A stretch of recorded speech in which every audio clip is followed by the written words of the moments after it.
ಪ್ರಪಂಚದ ಎಲ್ಲ ನಾಗರಿಕತೆಗಳು ನಿರ್ಮಾಣಗೊಂಡಿದ್ದು ಈ ಮಣ್ಣಿನಲ್ಲಿ. ಪ್ರಪಂಚದ ಎಲ್ಲ ನಾಗರಿಕತೆಗಳು ನಿರ್ಮಾಣಗೊಂಡಿದ್ದು ಈ ಮಣ್ಣಿನಲ್ಲಿ. ಪ್ರಪಂಚದ ಎಲ್ಲ ನಾಗರಿಕತೆಗಳು ನಿರ್ಮಾಣಗೊಂಡಿದ್ದು ಈ ಮಣ್ಣಿನಲ್ಲಿ. ಮೆಕ್ಕಲು ಮಣ್ಣು ರೈಟ್ ಆನ್ಸರ್. ಯಾವ ಮಣ್ಣು ಅತ್ಯಂತ ಹೆಚ್ಚು ಫಲವತ್ತತೆಯಿಂದ ಕೂಡಿದೆ? ಯಾವ ಮಣ್ಣು ಅತಿ ಹೆಚ್ಚು ಫಲವತ್ತತೆಯಿಂದ ಕೂಡಿದೆ? 80% ಕರೆಕ್ಟ್ ಆನ್ಸರ್ ಮಾಡಿದ್ದೀರಿ, ಎಕ್ಸಲೆಂಟ್. ಯಾವ ಮಣ್ಣು ಅತಿ ಹೆಚ್ಚು ಫಲವತ್ತತೆಯಿಂದ ಕೂಡಿದೆ ಅಂತಂದ್ರೆ ಸರಿಯಾದಂತ ಉತ್ತರ ಮೆಕ್ಕಲು ಮಣ್ಣು. ನೋಡಿ, ಗರಿಷ್ಠ ಫಲವತ್ತತೆಯಿಂದ ಕೂಡಿದ ಮಣ್ಣು ಯಾವ್ದಂದ್ರ ಮೆಕ್ಕಲು ಮಣ್ಣು. ಅತಿ ಹೆಚ್ಚು ಫಲವತ್ತತೆಯಿಂದ ಕೂಡಿರ್ತಕ್ಕಂಥ ಮಣ್ಣು. ಕ್ವಶನ್ಗೆ ಕೇಳಿದ್ದಾನೆ, ಯಾವ ಮಣ್ಣು ಅತಿ ಹೆಚ್ಚು ಫಲವತ್ತತೆಯಿಂದ ಕೂಡಿದೆ ಅಂದ್ರ ಮೆಕ್ಕಲು ಮಣ್ಣು. ನಮ್ಮ ದೇಶದಲ್ಲಿ ಭಾರತದ ಮಣ್ಣು ಸಂಶೋಧನಾ ಕೇಂದ್ರ ಎಲ್ಲಿದೆ ಅಂದ್ರೆ ಮಧ್ಯಪ್ರದೇಶದ ಭೋಪಾಲದಲ್ಲಿದೆ. ಮಧ್ಯಪ್ರದೇಶದ ಭೋಪಾಲ ಏನ್ ಹೇಳ್ತದ ಅಂದ್ರ ಪ್ರಧಾನವಾಗಿ ಭಾರತ ದೇಶದ ಮಣ್ಣಿನ ವರ್ಗೀಕರಣವನ್ನು ನೋಡಿದಾಗ 6 ತರದ ಮಣ್ಣನ್ನು ವರ್ಗೀಕರಣ ಮಾಡ್ತದೆ. ಭಾರತದಲ್ಲಿ ಈ ಮಣ್ಣು ಸಂಶೋಧನಾ ಕೇಂದ್ರ ಮಧ್ಯಪ್ರದೇಶದ ಭೋಪಾಲದಲ್ಲಿದ್ದು, ಈ ಭೋಪಾಲ ಏನ್ ಮಾಡಿದೆ ಅಂದ್ರೆ ಮಣ್ಣಿನ ವಿಧಗಳನ್ನ ಡಿವೈಡ್ ಮಾಡಿದಾಗ 6 ತರದ ಮಣ್ಣುಗಳನ್ನ ನಾವು ನೋಡ್ತೀವಿ.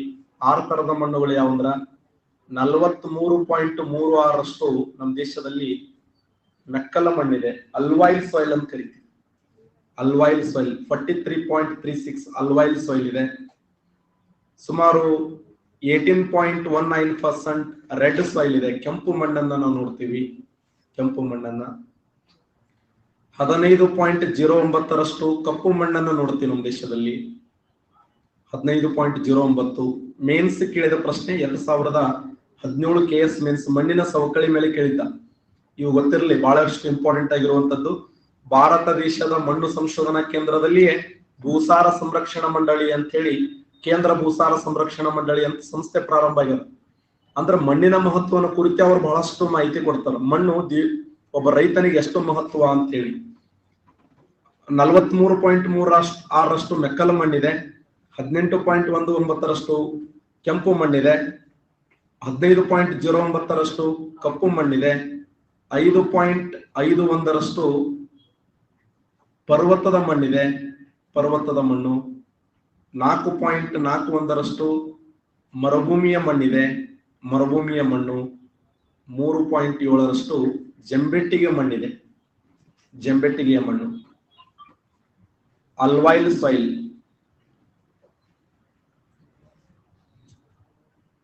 ಅಲ್ವಾಯಿಲ್ soil, red soil, black soil, mountain soil, desert soil, laterite soil. Types of soil: the major 6 soil in India. First one alluvial soil, second one red soil, black soil, mountain soil, desert soil and laterite soil.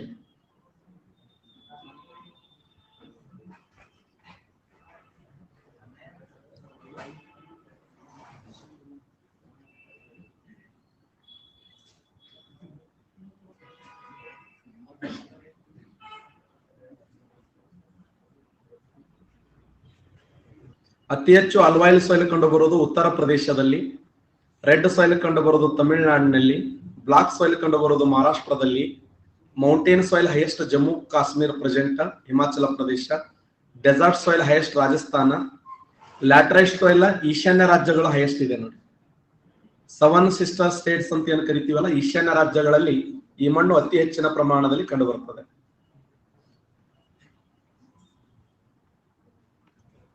Seven sister States ಈಶಾನ್ಯ ರಾಜ್ಯಗಳಲ್ಲಿ ಈ ಮಣ್ಣು ಅತಿ ಹೆಚ್ಚಾಗಿ ಕಂಡು ಬರ್ತದೆ. ಸಾಮಾನ್ಯವಾಗಿ ಮಣ್ಣು ಅಂದ್ರೆ ನಾವೆಲ್ಲ ಈಗಾಗಲೇ ಅಧ್ಯಯನ ಮಾಡಿದ್ದೇವೆ. ಮಣ್ಣು ಅಂದ್ರ ಭೂಮಿಯ ಮೇಲೆ ನಿರ್ಮಾಣಗೊಂಡ ಶಿಲಾಚೂರುಗಳ ಸಂಯೋಜನೆ. ಭೂಮಿಯ ಮೇಲೆ ನಿರ್ಮಾಣಗೊಂಡ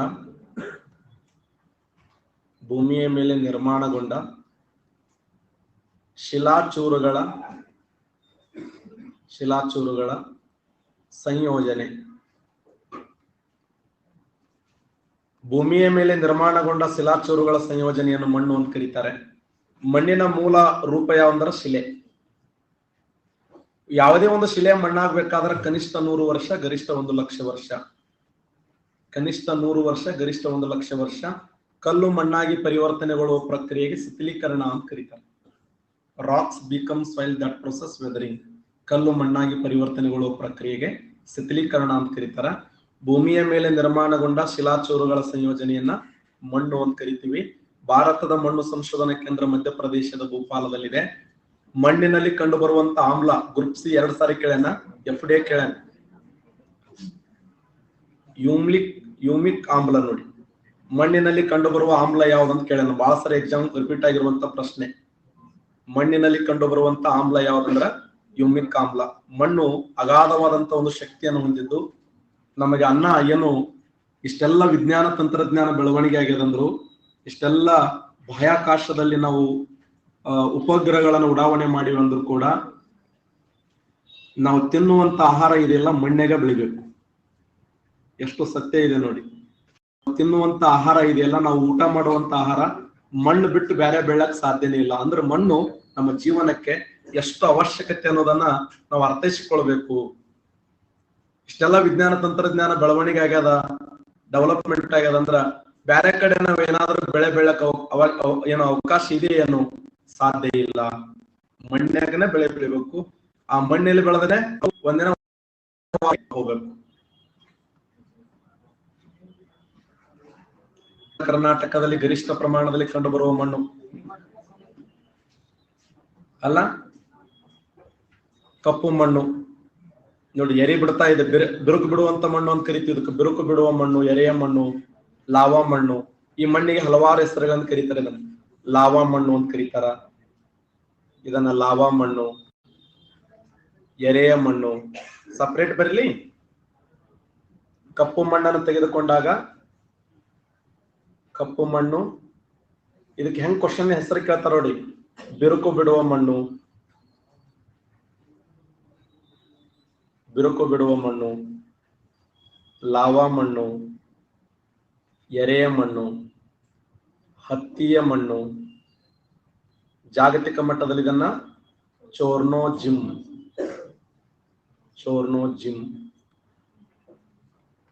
ಈ ಮಣ್ಣನ್ನ ಬಿರುಕು ಬಿಡುವ ಮಣ್ಣು, ಲಾವಾ ಮಣ್ಣು, ಎರೆಯ ಮಣ್ಣು, ಹತ್ತಿಯ ಮಣ್ಣು, ಚೋರ್ನೋಜಿಮ್ ಮಣ್ಣು. ಮಳೆಗಾಲದಲ್ಲಿ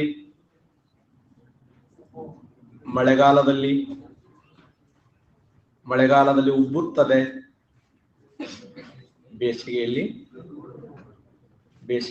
ಬಿರುಕು ಬಿಡುತ್ತದೆ. ನೋಡಿ, ಮಳೆಗಾಲದಲ್ಲಿ ಉಬ್ಬುತ್ತದೆ, ಬೇಸಿಗೆಯಲ್ಲಿ ಬಿರುಕು ಬಿಡುತ್ತದೆ. ಯಾಕೆ ಮಳೆಗಾಲದಲ್ಲಿ ಉಬ್ಬುತ್ತದ, ಬೇಸಿಗೆ ಬಿರುಕು ಬಿಡುತ್ತದ ಅಂದ್ರ ಕ್ಯಾಲ್ಸಿಯಂ ಪ್ರಮಾಣ. ಕ್ಯಾಲ್ಸಿಯಂ. ಈಗ ನಾವು ಸಾಮಾನ್ಯವಾಗಿ ಎರಿಭೂಮಿ ಹೋದೆವು ಅಂತಂದ್ರ ಎರಿಬಿಡಿ ಬಿಡುತ್ತದ. ಬೇಸಿಗೆ ದಿನಮಾನಗಳಲ್ಲಿ ಈ ತರ ಸೀಳಿದಂಗ ಅನಿಸಿರ್ತದ. ಪೂರ್ತಿ ಸೀಳಿದಂಗ ಅನಿಸ್ತದ. ಸೀಳಿದಂತ ಪ್ರದೇಶದಲ್ಲಿ ಹೋಗಿ ಕಾಲು ಹಾಕೋದು, ಕೈ ಹಾಕೋದು, ಆಮೇಲೆ ಅಲ್ಲಿ ಹೋಗಿ ಸುಮ್ನೆ ಬಟ್ ಹಾಕೊಂಡ್ ಕುಂದಿರೋದು, ಈ ತರ ಒಳಗೆ ನಾಗರಾವ್ ಒಳ್ಳಾಡಿಸ್ ಕಡಿತವೆ. ಯಾಕಂದ್ರೆ ನಾಗರಾವ್ಗಳು ಜಾಸ್ತಿ ಇರ್ತಾವ ಎರಿಬಿಡಿ ಪ್ರದೇಶದಲ್ಲಿ. ಮತ್ತು ಸುಮ್ನೆ ನಮ್ಮ ಮಣ್ಣು ಯಾರ ಹಿಂಗ್ ಇದು ಮಾಡ್ಯಾರ ಅಂತ ಚಿರುದು ಕರಿದು ಆ ತರ ಮಾಡಬಾರದು. ಅದು ಮತ್ತೆ ಮಳೆಗಾಲ ಬಂದಾಗ ಆಟೋಮೆಟಿಕ್ ಹೊಂದಾಣಿಕೆ ಆಗ್ತದೆ. ಈ ಮಣ್ಣಿನ ಗುಣಲಕ್ಷಣ ಅದು. ಎರೆ ಬಿಡುವ ಮಣ್ಣು, ಲಾವಾ ಮಣ್ಣು, ಹತ್ತಿಯ ಮಣ್ಣು. ಅದಕ್ಕೆ ಬಿರುಕು ಬಿಡುವ ಮಣ್ಣು, ಲಾವಾ ಮಣ್ಣು, ಎರೆಯ ಮಣ್ಣು, ಹತ್ತಿಯ ಮಣ್ಣು, ಚೋರ್ನೋಜಿಮ್ ಮಣ್ಣು. ಕಪ್ಪು ಮಣ್ಣು ಯಾವ ಶಿಲೆಯಿಂದ ನಿರ್ಮಾಣಗೊಂಡಿದೆ ಅಂತ FDA 2 ಬಾರಿ ಕೇಳಿದೆ. ಯಾವ ಶಿಲೆಯಿಂದ ನಿರ್ಮಾಣಗೊಂಡಿದೆ? ಗ್ರಾನೈಟ್ ಶಿಲೆ,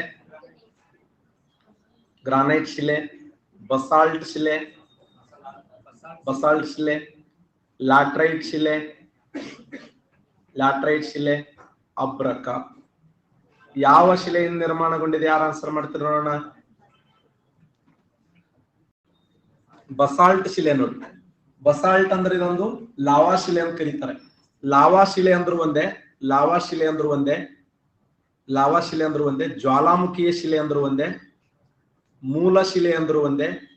ಆ ಮೂಲ ಶಿಲೆ ಆಗಿರುವಂತ ಜ್ವಾಲಾಮುಖಿ ಶಿಲೆ ಹೆಂಗಿರ್ತದ ನೋಡಕ್ ಬಹಳ ಕಪ್ಪು ಇರ್ತದ. ಅದಕ್ಕೆ ಈ ಮಣ್ಣು ಹೆಂಗಿರ್ತಂದ್ರ ಕಪ್ಪು ಇರ್ತದ. ಕಪ್ಪು ಮಣ್ಣು ನೋಡಿದ್ರೆ ನಂತರ ಅಟ್ರಾಕ್ಟ್. ಈ ಮಣ್ಣಿನಲ್ಲಿ ಗೋಧಿ ಬೆಳಿತೀವಿ, ಜವಿಗೋಧಿ ಊಟ. ಜವಿಗೋಧಿ ಉಪ್ಪಿಟ್ಟು ತಿನ್ರಪ್ಪ, ನೀವ್ ಯಾರು ಫಿಸಿಕಲ್ ದ ಫೇಲ್ ಆಗ್ತಿರಲ್ಲ, ಬಡದಾಡಿ ಓಡ್ತಾರ ನೀವು. ಸ್ವಲ್ಪ ಹೀಟ್ ಇರ್ತದೆ. ಜವಿಗೋಧಿ ಉಪ್ಪಿಟ್ಟ ಮತ್ತೆ ಆಕಳ ತುಪ್ಪ 15 ದಿನ ಊಟ ಮಾಡ್ರಿ, ನಿಮ್ಮನ್ನ ಹಿಡಿಯೋರು ಯಾರು ಇರಂಗಿಲ್ಲ, ಹಂಗ ಓಡ್ಲಕ್ ಶುರು ಮಾಡ್ತಾರ. ನೀವು ಹೊಡೆದ್ರಲಕ್ಕ ಮುಂಜಾನೆ ಒಂದು ಗಂಗಾಳ ಹೊಡಿಬೇಕು. ನೀವು ಒಂದು ಗಂಗಾಳ ಜವಿಗೋಧಿ ಉಪ್ಪಿಟ್ಟ ಅದ್ರಾಗ ಆಕಳ ತುಪ್ಪ ಹಾಕೊಂಡು ಉಂಡು ಹೊಡ್ಲಕತ್ರ ರನ್ನಿಂಗ್ ಮಾಡ್ಲಕತ್ತೀರಿ ಅಂದ್ರೆ ನಿಮ್ ಮುಂದೆ ಯಾರು ಹಿಡಿಯ, ಅಷ್ಟು ರನ್ನಿಂಗ್ ಮಾಡ್ತಾರ ನೀವು ಅಲ್ಲ. ನೋಡಿ ಕಪ್ಪು ಮಣ್ಣಿಗಿರುವಂತ ಹೆಸರು ನೋಡಿದು ಬಿರುಕು ಬಿಡುವ ಮಣ್ಣು, ಲಾವಾ ಮಣ್ಣು, ಎರೆಯ ಮಣ್ಣು, ಹತ್ತಿಯ ಮಣ್ಣು, ಚೋರ್ನೋಜಿಮ್ ಮಣ್ಣು. ಯಾವ ಶಿಲೆಯಿಂದ ನಿರ್ಮಾಣಗೊಂಡಿದೆ ಅಂದ್ರೆ ಬಸಾಲ್ಟ್ ಶಿಲೆಯಿಂದ ನಿರ್ಮಾಣಗೊಂಡಿದೆ. ಇದು ಮಳೆಗಾಲದಲ್ಲಿ ಉಬ್ಬುತ್ತದೆ, ಬೇಸಿಗೆಯಲ್ಲಿ ಬಿರುಕು ಬಿಡುತ್ತದೆ. ಭಾರತ ದೇಶದಲ್ಲಿ ಈ ಮಣ್ಣಿನ ಪ್ರಮಾಣ ಎಷ್ಟಿದೆ ಅಂದ್ರ 15.09% ಇದೆ. ಕರ್ನಾಟಕ ಇಡೀ ದೇಶದಲ್ಲಿ ಈ ಮಣ್ಣು ಎಷ್ಟನೇ ಸ್ಥಾನದಲ್ಲಿದೆ ಅಂದ್ರೆ 3ನೇ ಸ್ಥಾನದಲ್ಲಿದೆ ನೋಡಿ. ಭಾರತ ದೇಶದಲ್ಲಿ ಈ ಮಣ್ಣಿನ ಪ್ರಮಾಣ 3ನೇ ಸ್ಥಾನದಲ್ಲಿದ್ರೆ, ದೇಶದಲ್ಲಿ 3ನೇ ಸ್ಥಾನದಲ್ಲಿದ್ರೆ, ಕರ್ನಾಟಕ ರಾಜ್ಯದಲ್ಲಿ ಮಣ್ಣಿನ ಸ್ಥಾನ ಎಷ್ಟು ಅಂದ್ರ ಕರ್ನಾಟಕ ರಾಜ್ಯದಲ್ಲಿ 2ನೇ ಸ್ಥಾನದಲ್ಲಿದೆ. ಹೌದು, ಕರ್ನಾಟಕ ರಾಜ್ಯದಲ್ಲಿ 2ನೇ ಸ್ಥಾನದಲ್ಲಿ. ಕರ್ನಾಟಕ ರಾಜ್ಯದಲ್ಲಿ ಪ್ರಥಮ ಸ್ಥಾನದಲ್ಲಿರುವಂತ ಮಣ್ಣು ಯಾವುದು? ಕರ್ನಾಟಕ ರಾಜ್ಯದಲ್ಲಿ ಪ್ರಥಮ ಸ್ಥಾನದಲ್ಲಿರುವಂತ ಮಣ್ಣು ಕೆಂಪು ಮಣ್ಣು ನೋಡಿ. ಕೆಂಪು ಮಣ್ಣು ಕರ್ನಾಟಕ ರಾಜ್ಯದಲ್ಲಿ ಪ್ರಥಮ ಸ್ಥಾನದಲ್ಲಿದೆ. 2ನೇ ಸ್ಥಾನದಲ್ಲಿರುವಂತ ಮಣ್ಣು ಯಾವ್ದಂದ್ರ ಅದು ಕಪ್ಪು ಮಣ್ಣು. ಕಪ್ಪು ಮಣ್ಣು ಇಡೀ ದೇಶದಲ್ಲಿ, ರಾಷ್ಟ್ರದಲ್ಲಿ ಅತಿ ಹೆಚ್ಚು ಹಂಚಿಕೆಯಾಗಿರುವಂತ 3ನೇ ಮಣ್ಣು ಅಂತ ಕರೀತೀವಿ. ಈ ಮಣ್ಣನ್ನ ಒಂದು ಹೆಸರಿನಿಂದ ಕರೀತಾರೆ, ಫೇಮಸ್. FDA ಬಹಳ ಸರಿ ಕೇಳಿದಂತ ಪ್ರಶ್ನೆ, ಇದಕ್ಕೆ ರೆಗೂರು ಮಣ್ಣು ಅಂತ ಕರೀತಾರೆ. ಇದು ಬಹಳ ಫೇಮಸ್ ಶಬ್ದ ನೋಡಿ. ಈ ಮಣ್ಣನ್ನ ರೆಗೂರು ಮಣ್ಣು ಅಂತ ಕರೀತಾರೆ. ರೆಗೂರು ಮಣ್ಣು. ರೇವೆ ಅಂತಂದ್ರೆ ಮೆಕ್ಕಲು ಮಣ್ಣು, ರೆಗೂರು ಮಣ್ಣು ಅಂತಂದ್ರೆ ಕಪ್ಪು ಮಣ್ಣು. ಜಾಗತಿಕ ಮಟ್ಟದಲ್ಲಿ ಚೋರ್ನೋಜಿಮ್, ಹತ್ತಿ, ಎರೆ, ಲಾವಾ, ಬಿರುಕು ಬಿಡುವ ಮಣ್ಣು, ಬಸಾಲ್ಟ್ ಶಿಲೆ ಶಿಥಿಲೀಕರಣದ ನಿರ್ಮಾಣಗೊಳ್ಳುವ ಮಣ್ಣು. ಈ ಮಣ್ಣಿನಲ್ಲಿ ಕ್ಯಾಲ್ಸಿಯಂ ಪ್ರಮಾಣ ಜಾಸ್ತಿ ಇದೆ. ಈ ಮಣ್ಣಿನಲ್ಲಿ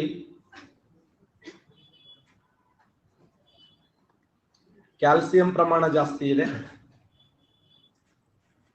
ಕ್ಯಾಲ್ಸಿಯಂ ಪ್ರಮಾಣ, ಕ್ಯಾಲ್ಸಿಯಂ ಪ್ರಮಾಣ, ಮ್ಯಾಗ್ನೀಷಿಯಂ ಪ್ರಮಾಣ, ಅಲ್ಯೂಮಿನಿಯಂ ಪ್ರಮಾಣ,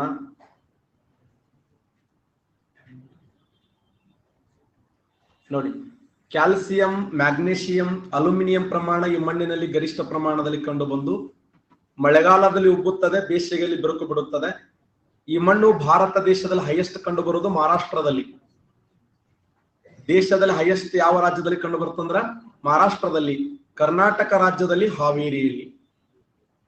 ಉತ್ತರ ಕರ್ನಾಟಕದ ಬಹುತೇಕ ಜಿಲ್ಲೆಗಳಲ್ಲಿ ಮಣ್ಣಿದೆ, ಅದರ ಉತ್ತರ ಕರ್ನಾಟಕದಲ್ಲಿ ಹೈಯೆಸ್ಟ್ ಈ ಮಣ್ಣು ಕಂಡು ಬರುವುದು ಎಲ್ಲಿ ಅಂದ್ರೆ ಹಾವೇರಿ, ದೇಶದಲ್ಲಿ ಮಹಾರಾಷ್ಟ್ರ. ಈ ಮಣ್ಣಿನಲ್ಲಿ ಬೆಳೆಯುವಂತ ಪ್ರಧಾನವಾದ ಬೆಳೆಗಳು ನೋಡಿ.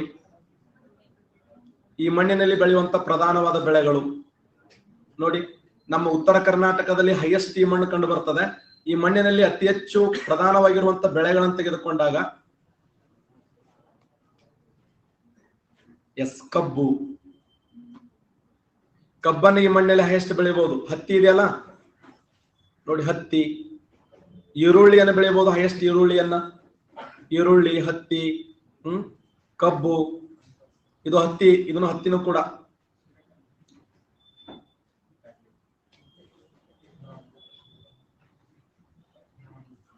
ಈ ಮಣ್ಣಿನಲ್ಲಿ ಬೆಳೆಯುವಂತ ಪ್ರಧಾನವಾದ ಬೆಳೆಗಳು ಬರ್ಕೊಳ್ಳಿ. ಜೋಳ, ಹೈಯೆಸ್ಟ್ ಜೋಳ, ಬಿಳಿಜೋಳ ಬೆಳಿತೀವಿ.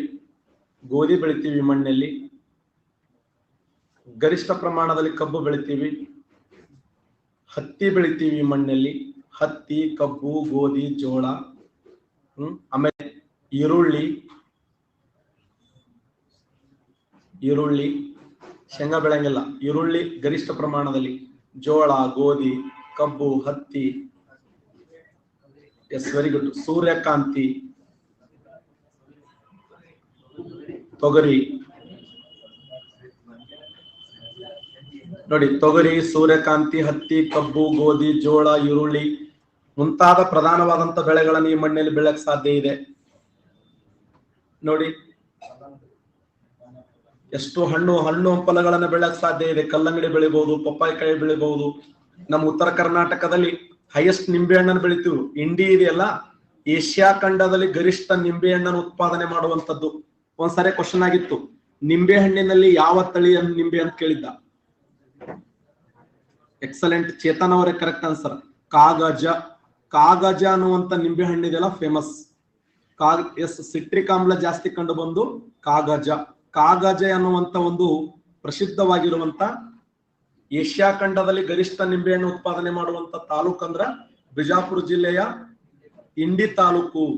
ಅಷ್ಟು ಪ್ರಮುಖವಾಗಿರುವಂತ ಇವತ್ತ ಇಲ್ಲಿ ಅದರ ವಿಶೇಷವಾಗಿ ಬಿಜಾಪುರ ಸುತ್ತಮುತ್ತ ದ್ಯಾಬೇರಿ ಅಂತ ಬರ್ತದೆ, ಐನಾಪುರ್ ಅಂತ ಬರ್ತದೆ, ಮಾಲ್ ಅಂತ, ಆ ಊರುಗಳಲ್ಲಿ ಬೆಳೆಯುವಂತ ದ್ರಾಕ್ಷಿ ಇದೆಯಲ್ಲ, ಏಷ್ಯಾ ಖಂಡದಲ್ಲಿ ಅಷ್ಟು ಸ್ವೀಟ್ ದ್ರಾಕ್ಷಿ ಬೆಳೆಯಕ್ಕಾಗಲ್ಲ.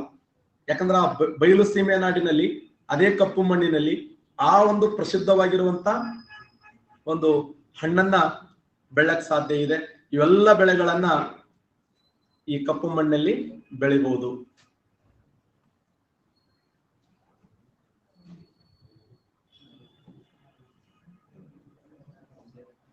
ಇನ್ನು ಈ ಮಣ್ಣಿಗೆ ಬಂದಾಗ ಈ ಮಣ್ಣಿನ ವಿಶೇಷ ಏನು ಅಂತಂದ್ರೆ ಇದೊಂದು ಸಮೃದ್ಧವಾಗಿರುವಂತ ಮಣ್ಣು. ಯಾರು ಹೇಳ್ತಾರೆ ಈ ಮಣ್ಣು ಯಾವುದು?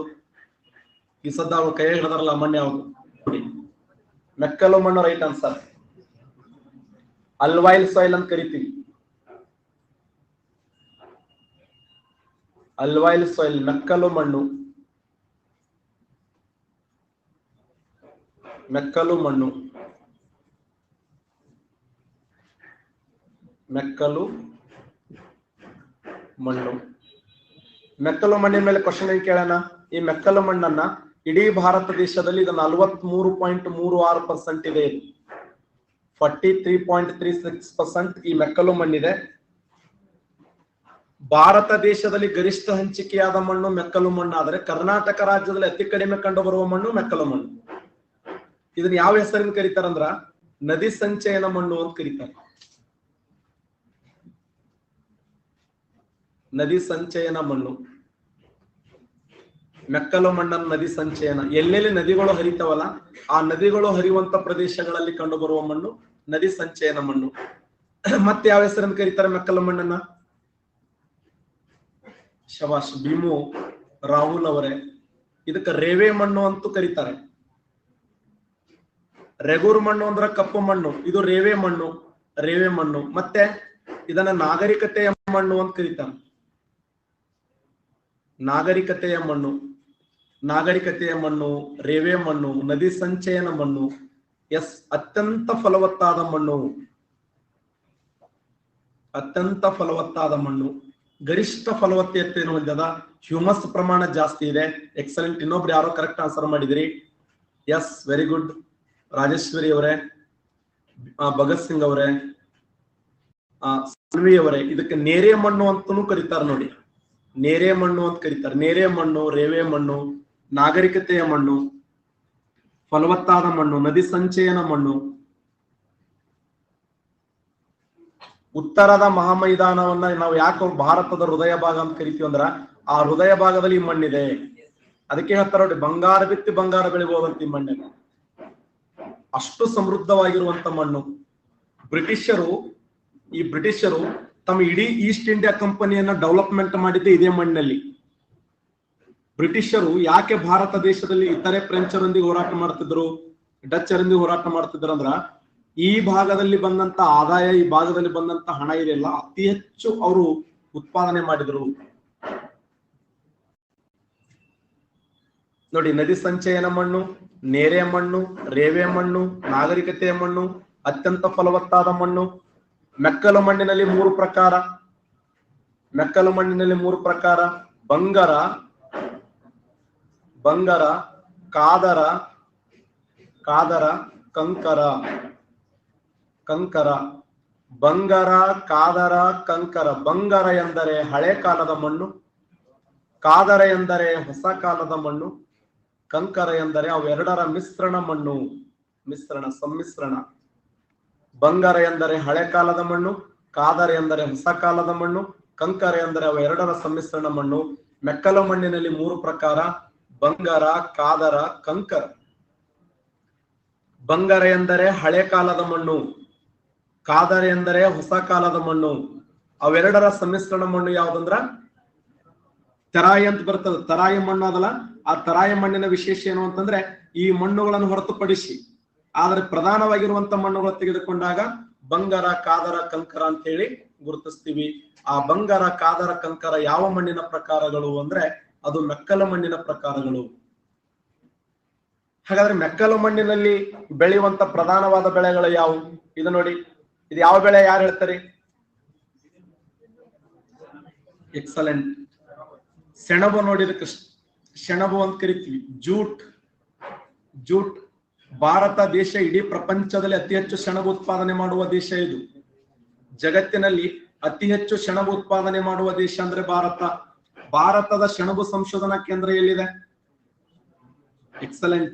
ಭಾರತದ ಸೆಣಬು ಸಂಶೋಧನಾ ಕೇಂದ್ರ ಎಲ್ಲಿದೆ ಅಂದ್ರೆ ಪಶ್ಚಿಮ ಬಂಗಾಳದ ಬ್ಯಾರಕ್ಪುರದಲ್ಲಿ ಕಂಡು ಬರ್ತದೆ. ಬ್ಯಾರಕ್ಪುರದಲ್ಲಿ ಈ ಸೆಣಬು ಇದೆಲ್ಲ ಸೆಣಬನ್ನ ಚಿನ್ನದ ನಾರು ಅಂತ ಕರೀತಾರ ನೋಡಿ. ಸೆಣಬನ್ನ ಚಿನ್ನದ ನಾರು. ಈ ಮಣ್ಣಿನಲ್ಲಿ ಬೆಳೆಯುವಂತ ಪ್ರಧಾನವಾದ ಬೆಳೆ. ಯಾಕಂದ್ರ ಈ ಮಣ್ಣಿನಲ್ಲಿ ಹೈಯೆಸ್ಟ್ ರಂಜಕ ಇದೆ,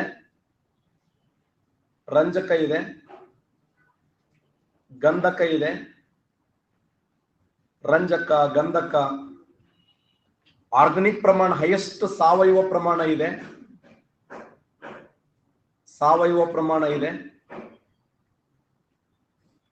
ಸಾವಯವ ಪ್ರಮಾಣ, ಗಂಧಕ, ರಂಜಕ ಈ ಮಣ್ಣಿನಲ್ಲಿ ಹೈಯೆಸ್ಟ್ ಕಂಡು ಬರ್ತದೆ. ಈ ಮಣ್ಣಿನಲ್ಲಿ ಬೆಳೆಯುವಂತ ಪ್ರಧಾನವಾದ ಬೆಳೆಗಳು ಯಾವಂದ್ರ ಸೆಣಬು ಬೆಳಿಬಹುದು. ಸೆಣಬು, ಚಿನ್ನದ ನಾರು, ಸೆಣಬು, ಗೋಧಿ, ಕಬ್ಬು, ಸೆಣಬು, ಗೋಧಿ, ಕಬ್ಬು, ಭತ್ತ. ಹೇಳಿ ನೋಡೋಣ ಆನ್ಸರ್. ಹೈಯೆಸ್ಟ್ ಸೆಣಬು ಉತ್ಪಾದನೆ ಮಾಡುವ ರಾಜ್ಯ ಯಾವುದು? ಇಡೀ ಭಾರತ ದೇಶದಲ್ಲಿ ಅತಿ ಹೆಚ್ಚು ಸೆಣಬು ಉತ್ಪಾದನೆ ಮಾಡುವ ರಾಜ್ಯ ಯಾವುದಂದ್ರ ಪಶ್ಚಿಮ ಬಂಗಾಳ. ದೇಶದಲ್ಲಿ ಅತಿ ಹೆಚ್ಚು ಸೆಣಬು ಬೆಳೆಯುವಂತ ರಾಜ್ಯ ಯಾವಂದ್ರೆ ಪಶ್ಚಿಮ ಬಂಗಾಳ. ಪಶ್ಚಿಮ ಬಂಗಾಳದಲ್ಲಿ ಗರಿಷ್ಠ ಪ್ರಮಾಣದಲ್ಲಿ ಸೆಣಬನ್ನು ಬೆಳೆಯಲಾಗುತ್ತದೆ. ಅತಿ ಹೆಚ್ಚು ಗೋಧಿ ಬೆಳೆಯುವ ರಾಜ್ಯ ಯಾವುದು?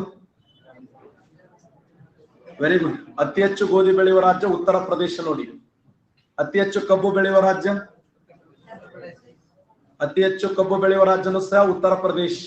ಅತಿ ಹೆಚ್ಚು ಭತ್ತ ಬೆಳೆಯುವಂತ ರಾಜ್ಯ, ಅತಿ ಹೆಚ್ಚು ಭತ್ತ ಬೆಳೆಯುವ ರಾಜ್ಯ ಯಾವ್ದಂದ್ರ ಪಶ್ಚಿಮ ಬಂಗಾಳ ನೋಡಿ. ಅತಿ ಹೆಚ್ಚು ಭತ್ತ ಪಶ್ಚಿಮ ಬಂಗಾಳ, ಸೆಣಬು ಕೂಡ ಪಶ್ಚಿಮ ಬಂಗಾಳ, ಗೋಧಿ ಮತ್ತೆ ಕಬ್ಬು ಉತ್ತರ ಪ್ರದೇಶ. ಗೋಧಿ ಉತ್ತರ ಪ್ರದೇಶ, ಕಬ್ಬು ಉತ್ತರ ಪ್ರದೇಶ, ಸೆಣಬು ಪಶ್ಚಿಮ ಬಂಗಾಳ, ಭತ್ತ ಸೆಣಬು ಪಶ್ಚಿಮ ಬಂಗಾಳ. ಪ್ರೆಸೆಂಟ್.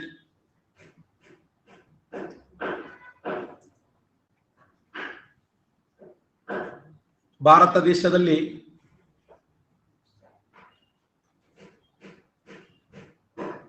ಸೆಣಬು, ಗೋಧಿ, ಕಬ್ಬು, ಭತ್ತ,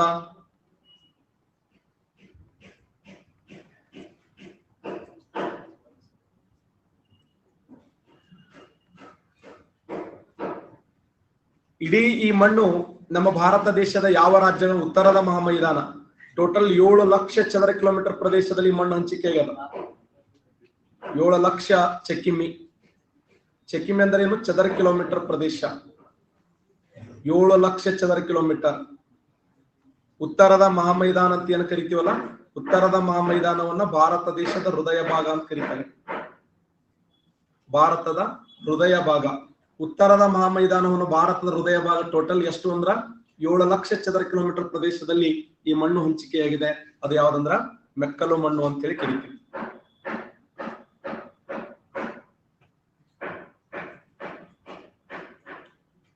ಇನ್ನು 3ನೇ ಮಣ್ಣು ಯಾವ್ದಂದ್ರ ನೋಡಿ, ಗೋಧಿ, ಭತ್ತ, ಕೆಂಪು ಮಣ್ಣು ನೋಡಿ. ಕೆಂಪು ಮಣ್ಣಿನ ವೈಶಿಷ್ಟ್ಯ. ಹಾಗಾದ್ರೆ ಕೆಂಪು ಮಣ್ಣು ಯಾವ ಶಿಲೆಯಿಂದ ನಿರ್ಮಾಣಗೊಂಡಿದೆ? ಶಬಾಷ್. ಕೆಂಪು ಮಣ್ಣು ಯಾವ ಶಿಲೆಯಿಂದ ನಿರ್ಮಾಣಗೊಂಡಿದೆ ಅಂದ್ರೆ ಇದು ಗ್ರಾನೈಟ್ ಶಿಲೆಯ ಶಿಥಿಲೀಕರಣ ನಿರ್ಮಾಣಗೊಂಡಿದೆ ನೋಡಿ. ಕೆಂಪು ಮಣ್ಣು ಯಾವ ಶಿಲೆಯಿಂದ ನಿರ್ಮಾಣಗೊಂಡಿದೆ ಅಂದ್ರ ಗ್ರಾನೈಟ್ ಶಿಲೆಯಿಂದ.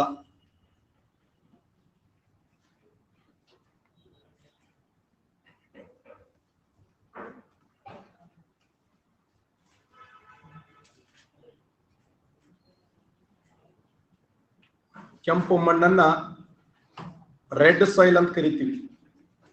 ಇದು ಗ್ರಾನೈಟ್ ಶಿಲೆಯಿಂದ ನಿರ್ಮಾಣಗೊಂಡ ಮಣ್ಣು.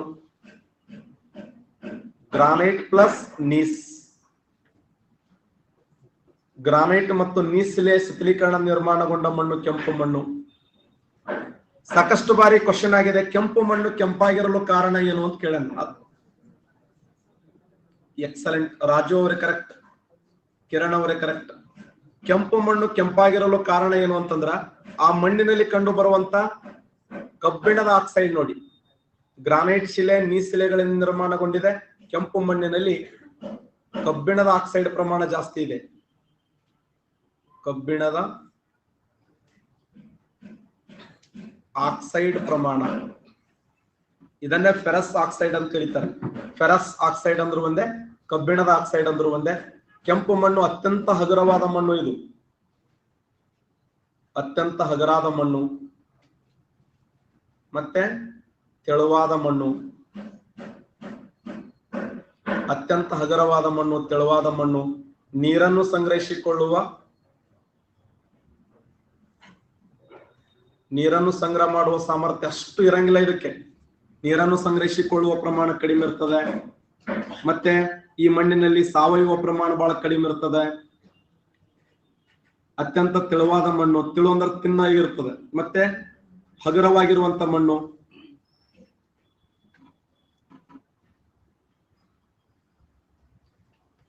ಈ ಮಣ್ಣಿನ ಪ್ರಮಾಣ ದೇಶದಲ್ಲಿ ಎಷ್ಟಿದೆ ಅಂದ್ರ 18.19% ಇದೆ.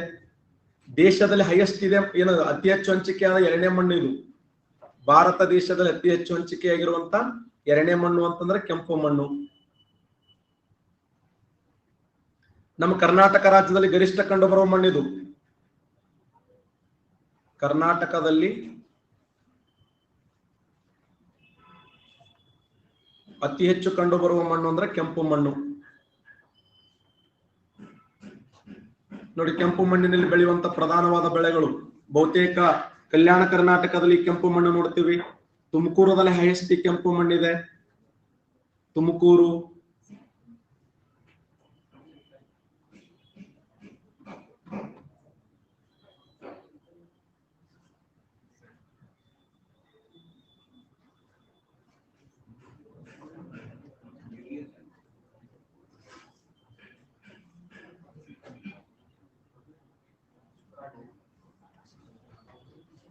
ನೋಡಿ ದೇಶದಲ್ಲಿ ಹೈಯೆಸ್ಟ್ ತಮಿಳುನಾಡಲ್ಲಿ ಮಣ್ಣಿದೆ. ತಮಿಳುನಾಡು, ಕರ್ನಾಟಕ ರಾಜ್ಯದಲ್ಲಿ ಈ ಮಣ್ಣು ದೇಶದಲ್ಲಿ ಹೈಯೆಸ್ಟ್ ತಮಿಳುನಾಡಲ್ಲಿ ಕಂಡು ಬರುತ್ತದೆ. ಕರ್ನಾಟಕ ರಾಜ್ಯದಲ್ಲಿ ತುಮಕೂರದಲ್ಲಿ ಮಣ್ಣು ಜಾಸ್ತಿ ಇದೆ. ದೇಶದಲ್ಲಿ ತಮಿಳುನಾಡಾದ್ರೆ ರಾಜ್ಯದಲ್ಲಿ ತುಮಕೂರು. ಈ ಮಣ್ಣಿನಲ್ಲಿ ಬೆಳೆಯುವ ಪ್ರಧಾನವಾದ ಬೆಳೆಗಳು ಯಾವುವು? ಶೇಂಗಾ,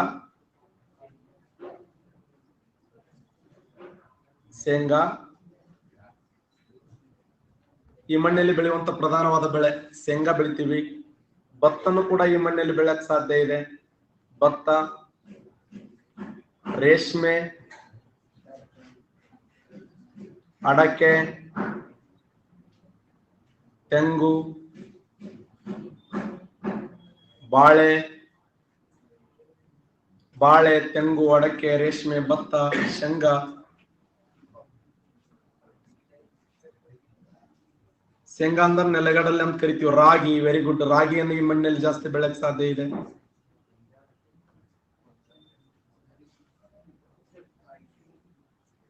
ಸಿರಿಧಾನ್ಯಗಳನ್ನು ಕೂಡ ಬೆಳೆಯಕ್ಕೆ ಸಾಧ್ಯ ಇದೆ. ಮೆಣಸಿನಕಾಯಿ, ವೆರಿ ಗುಡ್.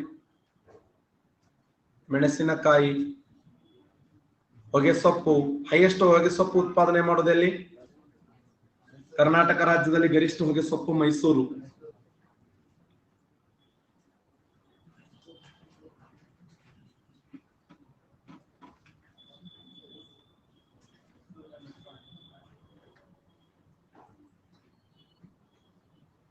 ಸಾವಯವ ಪ್ರಮಾಣ ಬಹಳ ಕಡಿಮೆ ನೋಡಿ ಈ ಮಣ್ಣಲ್ಲಿ.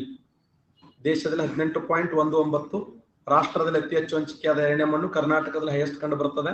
ಹಗುರವಾಗಿದೆ, ತೆಳುವಾಗಿದೆ. ನೀರನ್ನು ಸಂಗ್ರಹಿಸಿಕೊಳ್ಳುವ ಪ್ರಮಾಣ ಕಡಿಮೆ. ಕಬ್ಬಿಣದ ಆಕ್ಸೈಡ್ ಈ ಮಣ್ಣಿನಲ್ಲಿ ಜಾಸ್ತಿ ಕಂಡು ಬರುವುದರಿಂದ, ಈ ಉದಾಹರಣೆ ಈ ಮಂಗಳ ಗ್ರಹ ಇದೆಯಲ್ಲ, ಅದನ್ನು ಕೆಂಪು ಗ್ರಹ ಅಂತ ಕರಿತೀವಿ. ಕಾರಣ ಕಬ್ಬಿಣದ ಆಕ್ಸೈಡ್ ಪ್ರಮಾಣ ಜಾಸ್ತಿ ಇದೆ. ಫೆರಸ್ ಆಕ್ಸೈಡ್ ಪ್ರಮಾಣ ಜಾಸ್ತಿ ಇರುವುದರಿಂದ ಆ ಸ್ಥಿತಿ ನಿರ್ಮಾಣಗೊಂಡಿದೆ. ಇನ್ನ ಇಲ್ಲಿ ನೋಡಿ, ಇವು ಬೆಳೆಗಳನ್ನ ಬೆಳೀತಾ ಇದ್ದಾರೆ ನೋಡಿ. ಇವು ಬೆಳೆಗಳು ವಿಶೇಷ ಏನು? ಗೋಡಂಬಿ. ಯಾವ ಮಣ್ಣು ನೋಡಿ, ತರದ ಅನೇಕ ಕಲರ್ಫುಲ್ ಆಗಿರುವಂತ ನೋಡಿ ಕಾಫಿ ಎಸ್ಟೇಟ್ಗಳು, ಶೆಬು ಹಣ್ಣು,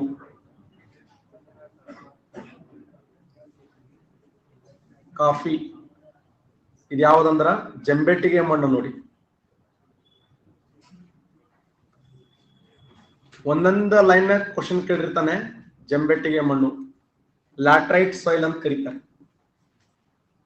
3.7% ಇದೆ ದೇಶದಲ್ಲಿ. ಇದು ಈಶಾನ್ಯ ರಾಜ್ಯಗಳಾಗಿರುವಂತ ಅರುಣಾಚಲ ಪ್ರದೇಶ್, ನಾಗಾಲ್ಯಾಂಡ್, ಮಣಿಪುರ್, ಮಿಜೋರಾಂ, ತ್ರಿಪುರಾ, ಮೇಘಾಲಯ, ಅಸ್ಸಾಂ, ಸಪ್ತ ಸಹೋದರಿ ರಾಜ್ಯಗಳು ಅಂತ ಕರೀತಾರಲ್ಲ. ನಾವು ಹೆಂಗ್ ಗುರ್ತಿಸಬಹುದು ಜಂಬೆಟ್ಟಿಗೆ ಮಣ್ಣು ಅಂತೇಳಿ ಯಾರು ಹೇಳ್ತಾರೆ? ಜಂಬೆಟ್ಟಿಗೆ ಮಣ್ಣು ಅಂತ ಹಿಂಗೆ ಗುರ್ತಿಸಕ್ ಹೆಂಗ್ ಸಾಧ್ಯ ಇದೆ?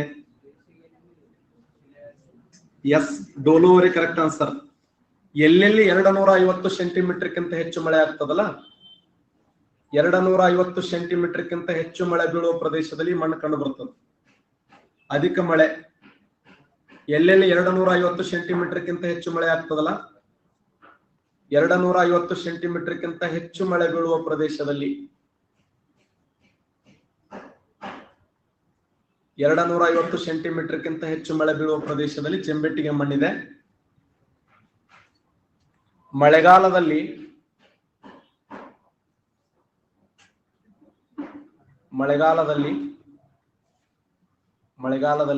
ಮಣ್ಣಾಗಿ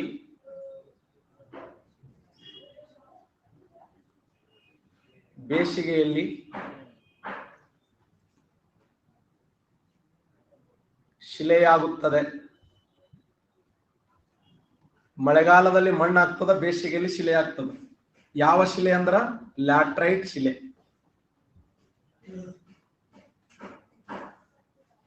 ಮಳೆಗಾಲದಲ್ಲಿ ಮಣ್ಣಾಗಿ ಬೇಸಿಗೆಯಲ್ಲಿ ಶಿಲೆಯಾಗುತ್ತದೆ. ಯಾವ ಶಿಲೆ ಅಂದ್ರೆ ಲ್ಯಾಟ್ರೈಟ್ ಶಿಲೆ. ಈ ಮಣ್ಣಾಗ ಏನಿರಂಗಿಲ್ಲ ಅಂದ್ರ ರಂಜಕ ಇರಂಗಿಲ್ಲ, ಗಂಧಕ ಇರಂಗಿಲ್ಲ, ಸಾವಯವ ಪ್ರಮಾಣ ಕಡಿಮೆ. ಯಾಕೆ ಕಡಿಮೆ ಯಾರು ಹೇಳ್ತೀರಿ?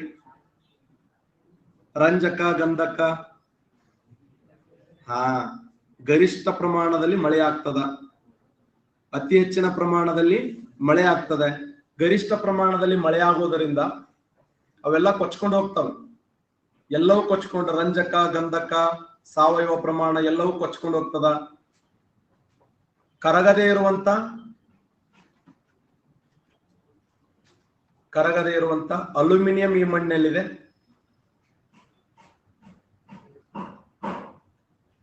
ಕಬ್ಬಿಣದ ಆಕ್ಸೈಡ್ ಇದೆ,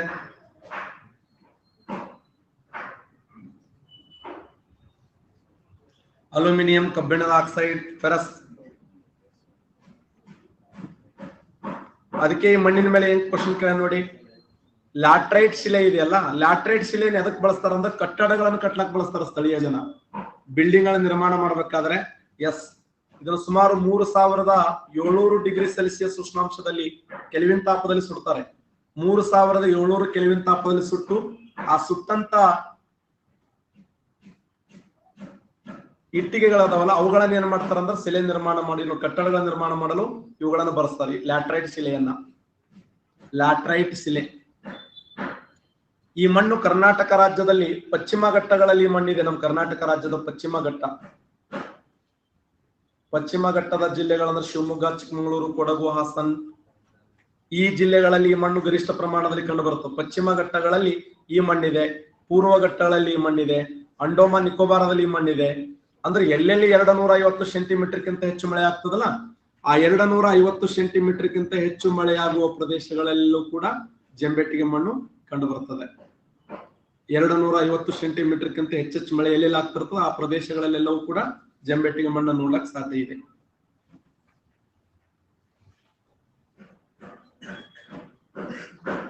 ಈ ಆನ್ಸರ್ ಮಾಡಬಹುದು ನೋಡೋಣ.